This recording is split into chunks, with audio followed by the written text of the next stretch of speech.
in order for you to get settled and get you economically active, because that's the only way they have seen women to be able to kick and stop the cycle of violence effectively.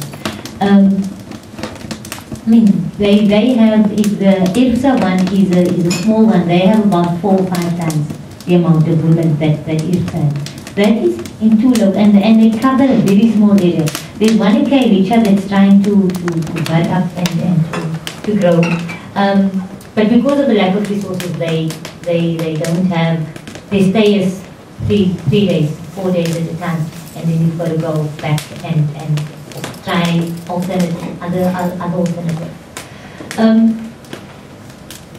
And so I wanted to raise that particular issue, that there's lots and lots of statistics around.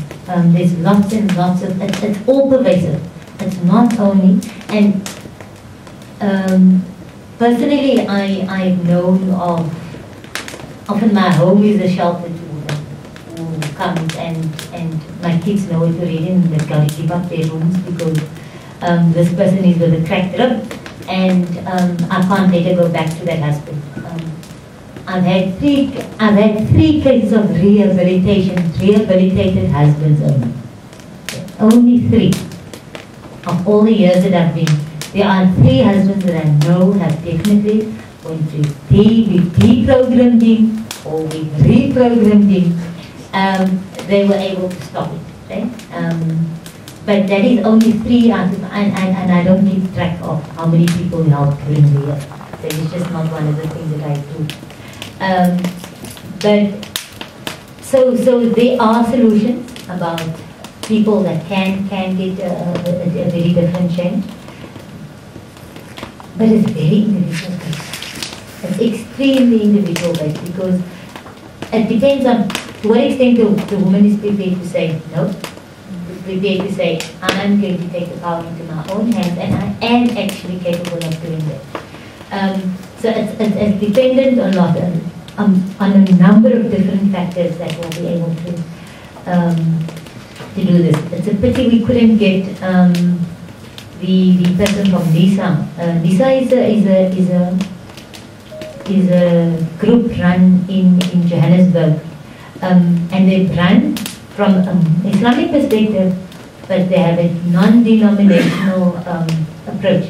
So they don't say they take in Jewish women, Christian women, Xhosa women, Sotho women, you name it. If you are a woman, you can come to that center. It was a picture that came through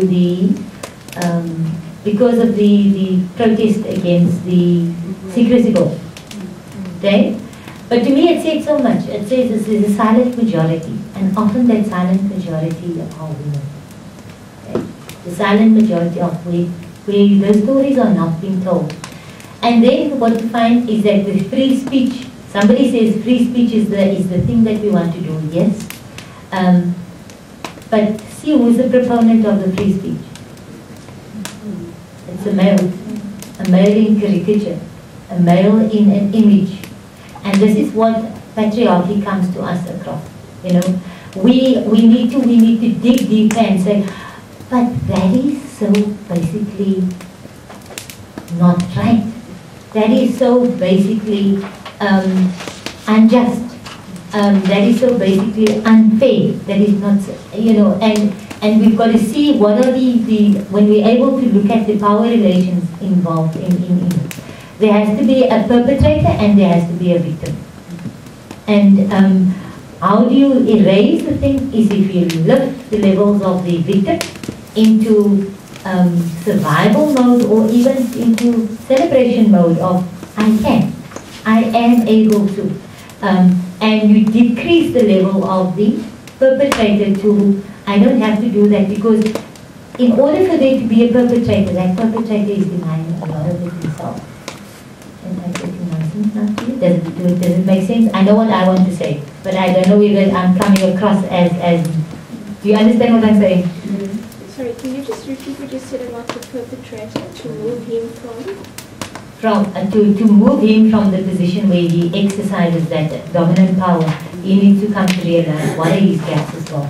Because in order for you to revert to a violent response to a particular thing, there's something deep down in you that is lacking, that is insecure.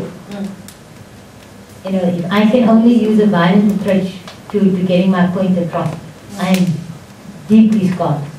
And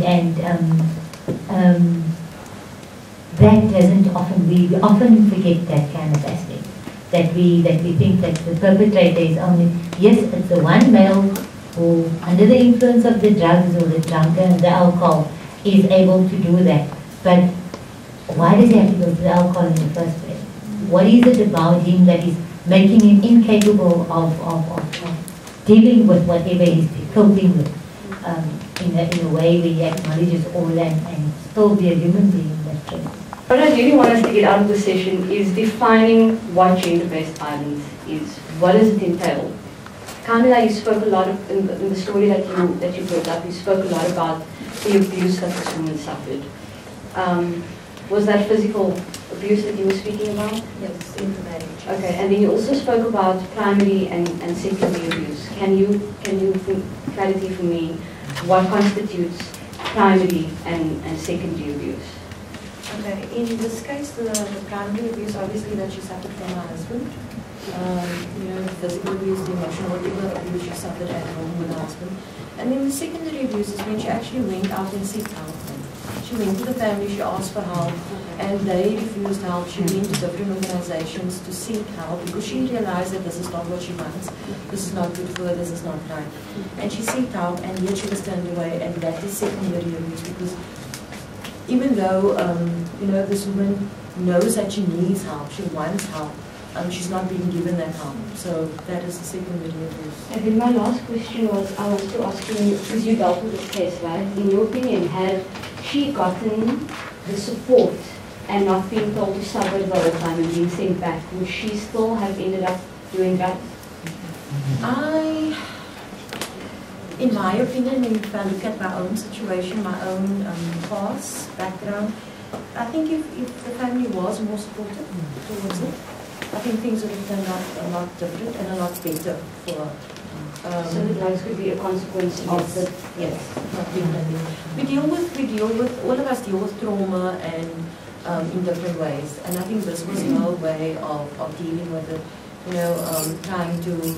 a lot of us, I know I'm one of them, when something traumatic happens for that moment, I sort of block it out. So we all deal with it differently, and I think that was a way of just, you know. Basically, I was going to also refer back to the support system, and if that was where the failing was primarily. But I also wanted to ask, in particular, not necessarily Mosaic, but in terms of the addiction, was Mosaic able to facilitate that if she was ready to start there and start to deal with the addiction? No, because we don't deal with addiction, we refer. Okay. And then following that, I wanted to ask, are these shelters or organizations, is there a network between the organizations, a means of communication? Yes. There is. So if you were not able to see to the addiction, you would then get her referred. Like every other organization, I think the shelters, they also have criteria that has to be met in order for a woman to be accepted at a shelter. And one of those criteria are that they need a protection order.